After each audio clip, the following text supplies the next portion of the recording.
কিরে বেলাল, এটা কেমন জুলুম? কতদিন হলো তোমার কণ্ঠের আজান শুনি না।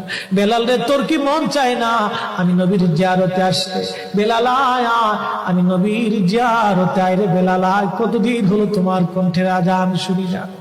স্বপ্ন যখন নবীজি দেখাইছে, এ মুসলমান, হযরত বেলাল সুদূর সিরিয়ার দামেস্ক থেকে পাগলের মতো দৌড়াইলেন, পাগলের মতো ছুটে আসলেন। যখন মদিনাতে আসলেন তখন তাহাজ্জুদের সময় চলতেছিল। তাহাজ্জুদের সময় চলার সময় হযরত বেলাল রাদিয়াল্লাহু আনহু কাঠের জালি দিয়ে তখন রওজা শরীফ ঘিরে রাখা ছিল। ওই জালির পাশে বসে বসে জালির সঙ্গে মাথা ঠেকাইয়া নবীর পাগল বসে বসে গুনগুন গুনগুন করে কাঁদে আর বলে, হুজুর আপনি আসতে বলেছিলেন, গোলাম এসে হাজির হয়েছে। নবী গো, আজান দিতে বলেছেন, আমি আজান দিলে আপনি আগে নামাজে আসতেন, এখন আজান দিলে কি নবী আপনি নামাজে আসবেন? হুজুর এখন আজান দিলে কি আপনি নবী নামাজে আসবেন?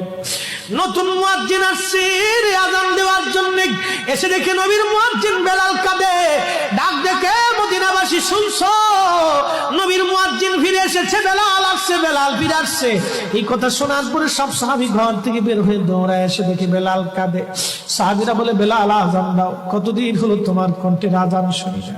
বেলাল আজান দাও, কতদিন হলো আজান শুনি না রে বেলাল। বেলাল বলে, সাহাবীরা রে, আমি আজান দিলে কি নবী নামাজ আসবে বলো? সালমান ফারসি রাদিয়াল্লাহু আনহু ডাক দেখে, সাহাবীরা আমাদের কথায় বেলাল আজান দিবে না, তোমরা যাও দেখো হাসান আর হুসাইন দুইজন ঘরের মধ্যে আসেন। ইমাম হাসান হুসাইন রাদিয়াল্লাহু আনহুমা যদি বলে তাহলে বেলাল অবশ্যই আজান দিবে। সালমান ফারসির পরামর্শে সাহাবীরা দৌড়ায় গেলেন। বর্তমান 7 নম্বর গেট বাবুস সালাম বরাবর একটা মসজিদ আছে, মসজিদে আলী। এটাই ছিল হযরত ফাতেমা রাদিয়াল্লাহু আনহার বাড়ি। এই বাড়িতে দৌড়াই যাওয়ার পরে ইমাম হাসান হুসাইন রাদিয়াল্লাহু আনহুমা দুইজনকে নিয়ে আসা হলো। দুইজনকে নিয়ে আসার পরে হযরত ইমাম হাসানকে দেখতে আমার নবীর মতো দেখা যাইতো, চেহারাটা রাসূল করিমের চেহারার মতো ছিল। নাতি দৌহিত্র নানার চেহারা পেয়েছিলেন, ইমাম হুসাইন ও নানার সুরত পেয়েছিলেন। দুই ভাই নানার সুরত পেয়েছিলেন। হযরত বেলাল রওজা শরীফ থেকে উঠে হযরতে হাসানের বুকের মধ্যে মাথা ঠেকায় কাঁদতেছে, ইমাম হুসাইনের বুকের মধ্যে মাথা ঠেকায় কাঁদে। হযরত ইমাম হাসান ডাক দেখে, নানার মুয়াজ্জিন, কতদিন হলো তোমার কণ্ঠে আজান শুনি না। যেই কণ্ঠ দিয়ে নানার আজান শুনাইতা, যাও গো ওই কণ্ঠ দিয়ে আমাদেরকেও আজান শোনাইয়া যাও। যখন হযরত বেলাল ইমাম হাসান এই কথা বললেন, হযরত বেলাল দৌড়াই গেলেন। যেই বনু নাজ্জার গোত্রের মহিলা সাহাবীর ছাদের উপরে দাঁড়ায় বেলাল আজান দিত।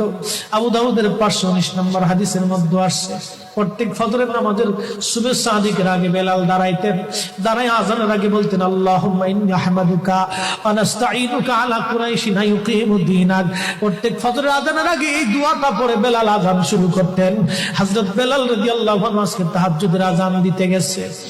আজান দিতে যাওয়ার পরে হযরত বেলাল যখন আজান দিলেন, আল্লাহু আকবার, আল্লাহু আকবার, আজানের মধুর ধ্বনি সারা মদিনার রঙে রঙে ছড়িয়ে গেল। মদিনার ঘর থেকে সব সাহাবী বের হয়ে দৌড় মারছে।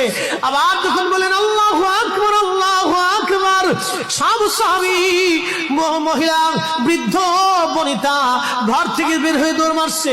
যখন বলল আশহাদু আল্লা ইলাহা ইল্লাল্লাহ, মদিনার ঘর থেকে সব মহিলারা ঘর থেকে বের হয়ে দৌড় মারছে রে, আর কান্না করে নবী বুঝি ফিরে আসছে রে।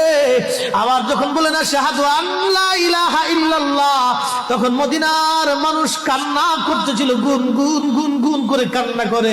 মদিনার ভিতরে আওয়াজ বের হয়ে গেল, নবী বুঝি আসছে রে, নবী